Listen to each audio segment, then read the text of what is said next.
And I'm up here now at Fintech Meetup, and obviously this is all behind us at this point for the most part. But I can tell you that 72-hour period from that Friday to that Sunday night was absolutely brutal.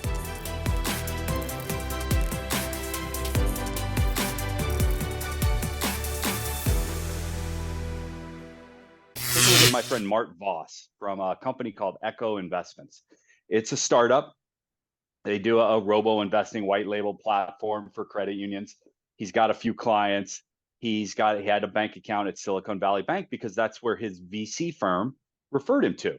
And if you're Mart and you need to open a bank account and you're doing a startup, the financial soundness of the financial institution that you are opening your account up at, that doesn't even come into your thought process at all. You're like, oh, I need an account. Silicon Valley Bank banks thousands of fintechs. I'll just open mine there.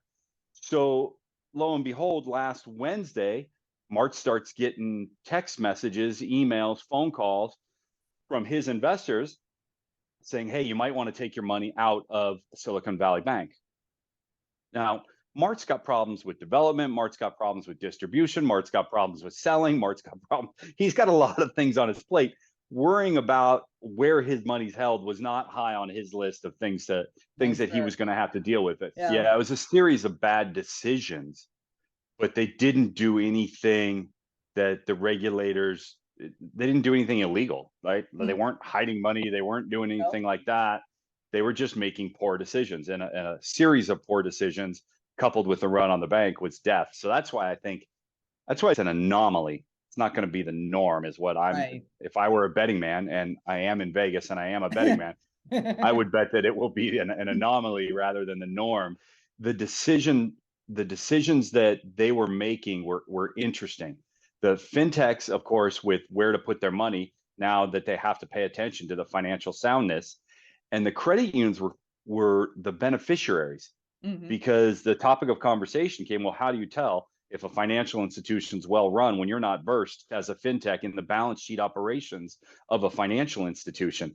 And it kept coming back to, well, credit unions are generally the safest place to put your money. Yeah, and I think the community banks and the big banks have done a good job over the years of convincing us as an industry how hard it is to do commercial lending, right? And how you need to hire geniuses, and it's going to cost you more than you're going to make from it, and doing it, it's too difficult. And you add those things in with the cap, and you got a lot of credit unions that don't do it because they just don't want to deal with the headaches and things like that. And yes, I agree, it's not for every credit union, right? Like at South Bay, we tried to get into commercial lending and they were right. It turns out we were not qualified to do that, right? It wasn't our skill set.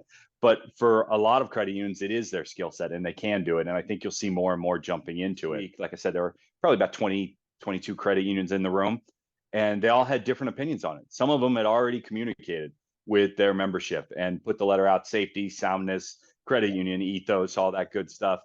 And some of them had done what we did, where we created it and we wrote it, we just didn't hit send. Because you're talking about communication. Of course, that's very important during a crisis. And it's true. Like, if you put it out there in the universe, when your members aren't even thinking about it, might they start thinking about it because you put the message out there? I mean, that's one of the things. That's what I was worried about. Yep. One of the things with, we were talking earlier about, Janet Yellen coming out, the president, and like everybody and their mother from the federal government saying, you're covered, we're good.